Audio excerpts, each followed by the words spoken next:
It's time to bring in Ruth Epstein from the Republican American. Ruth Epstein joins us here on a Monday morning live, and we appreciate that. Good morning, Dr. Ruth. Hello, my patients. How are you?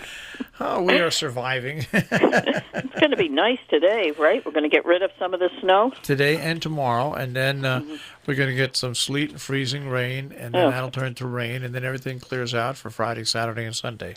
And we're up at the ski jumps. Ski jumps, yes. Ski jumps and all that goes with it. And, you know, it's interesting. They've got the ski jumping, of course, Friday, Saturday, and Sunday.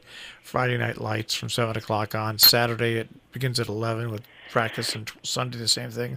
Snowball on Saturday night at, I think it's 8 o'clock at the White Hart. But the Salisbury Association has that beautiful exhibition on the 96 years of Salisbury Winter Sports Association. Mm-hmm. And then they just added a whole bunch of memorabilia. Yes, from Mr. Sherwood. From Roy Sherwood's the Olympics in Cortina in '56. It's fabulous, I hear. Yes, yeah. Lou Buccieri talked about it at an event this weekend. So for those who want to get in out of the cold a little bit and learn and see all this, that's a perfect opportunity to take advantage of it. It's funny. I gave my brother, who's back in town, and his son and his girlfriend are in town, I gave him directions to get to the ski jumps. I said, it's very simple. You go into Salisbury. Once you get to the church and the Scoville Library, take a right. There's a little thing, traffic thing, and then you just bear left on the next road. And after you get by Steve Ollinger's, Volvo's, you just take a right, and that's it. So I followed him, and I knew this would happen. I went into the Ponds parking lot, and I stood there, and I sat there, and down that road he went all the way to the end. He came back, down that road he went all the way to the end. Because people don't know how to get across. How can you not? You cannot miss Steve Ollinger. There's 25 Volvos sitting right there. I just say before Sally's house. Yeah, but Mark doesn't know where Sally's house is. I understand, but that would have given him a... Anyways, it was fun to watch him do that a couple of times. All right. You're such a good brother. Isn't he? It's what entertains him that's sort of alarming to the rest of us. Yeah, well, that's sibling stuff never goes Marshall. away. Yeah. All right, so today there's some meetings. Oh, Lord, it's a crazy day. We start off at 11:30 at Sharon Hospital to meet the new interim president. There's an open house from 11:30 to 1. Then we're back on the road again. We've got Salisbury Selectmen. That's at 5. That's at 5. Housatonic Region 1 Board at 6:30. Before that, though, at 5:30, the Region 1 Board of Education Budget Subcommittee meeting. Yes, okay. 6:30 regular meeting. 7 o'clock Canaan Board of Selectmen. So if you have no excuse for saying there's nothing to do, because there is plenty to do today. That's exactly right. Tomorrow is Kellogg Board of Ed, and on Thursday, Maria Horn is holding a meeting, 6:30 at the Falls Village Firehouse. There was some controversy raised when she talked about a possible bill to give local authority to auto racing, and that just brought out a real barrage. It blew up. I mean, it was even before she talked about. She had posted it on her website with all the other bills she was either sponsoring or co-sponsoring, and it was pointed out by a lot of people in Falls Village. I think Jude Jacobs was the first. That hold on a second here. Lime Rock is just as important to Falls Village and Sharon and North Canaan as it is to Salisbury. And didn't think that this was a correct thing, and Maria Horn responded very quickly by agreeing to do this forum, and saying that basically she only put the legislation in because she had a supply. She had to list all the bills, I think, before January 18th. Right. And so as a placeholder to see whether it was going to be considered. Exactly. But it's in the Supreme Court anyways, and the Supreme the whole Court's thing is, and this is the town versus the Lime Rock over operational hours and so forth, and it is in Supreme Court. And she did say it's a placeholder, but and she would make no decision until after the court cases adjudicated, but she it raised a lot of hackles. So she is meeting with everybody at 6:30 on Thursday evening at the Falls Village Firehouse. I think it's great that people have spoken out and really gotten involved in this, but people have to remember there's also people on the other side of this. Yes, absolutely. And Maria Horn represents everybody, and yes. if they've asked her to do this, she it's her responsibility to do it. Now, it's also the responsibility, and it's very good, for everybody else to speak up about it and hold a meeting on it. So, and this meeting is not just for Falls Villagers. No, right? no.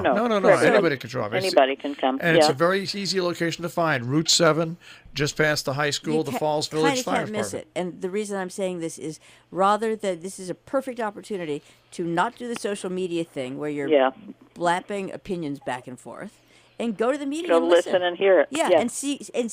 Also, when you see other people, it's amazing how suddenly you start to realize that, oh, okay, well, I can see why you say that. I don't agree. It's just a much better forum for expressing your views. Anyways, it's so, this all is going to be decided by the court. So yeah, but it's good to have an opportunity, as you say, Jill. And yes, the firehouse is easy to find. Even your brother could find it, Marshall. That's right. But drive by it a couple of times. Yeah. What's funny about it is people tend to forget that the opponents on the other side, the people who disagree with you, do have the same right of representation as you do. Yeah. That's, sometimes that seems to have fallen right out of the consciousness. Yeah. Oh no, yeah, no. That is the Lime Rock Concerned Citizens Group feel.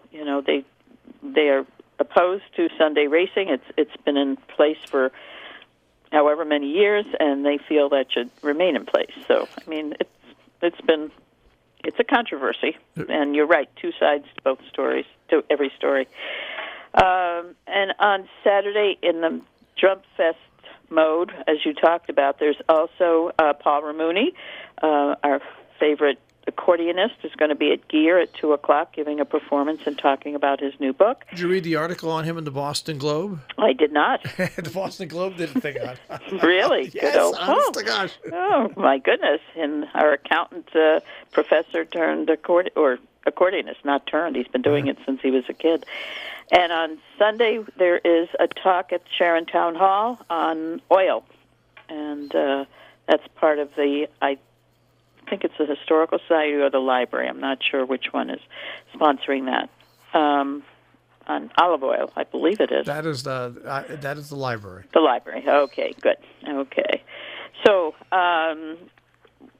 we have a meeting tonight at the high school, and I don't know if you saw the agenda, but there is, under the consent agenda, there is talk of 2 retirements, and They're devastating retirements. Yeah, and I hope they pull it out of the consent agenda. My goodness, I mean, we're talking about 2 long-term teachers, Mark Burdick and Karen Davenport, both of the VOAG program, retiring this year, which is going to make a huge difference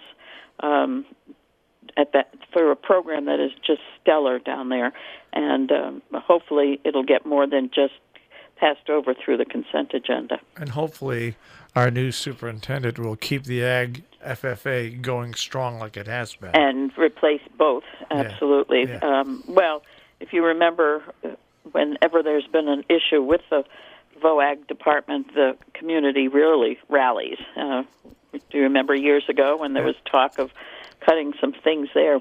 Wow. that was amazing how the followers come out. Yep. So interesting. Right. We have had issues on the calendar again. Everybody's talking about the Region 1 calendar.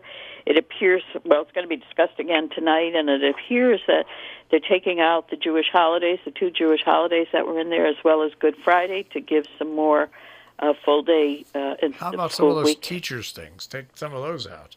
Yeah. Really? That's the whole issue, professional development. And, there, as the calendar stands now, there are 15 full weeks of school out of 39. At one time, there were 26 or 27.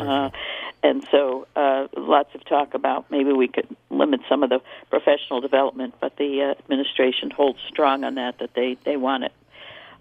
There's a new position being talked about, support specialist for Power School and all that. And so there'll be a lot of conversation at that meeting tonight. Money, money, money.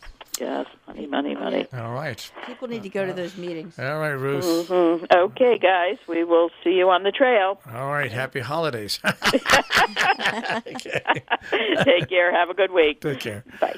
Ruth Epstein, of course, with the Republican American Report here on Robin Hood Radio. You can always find Ruth's story on rep-am.com on the web.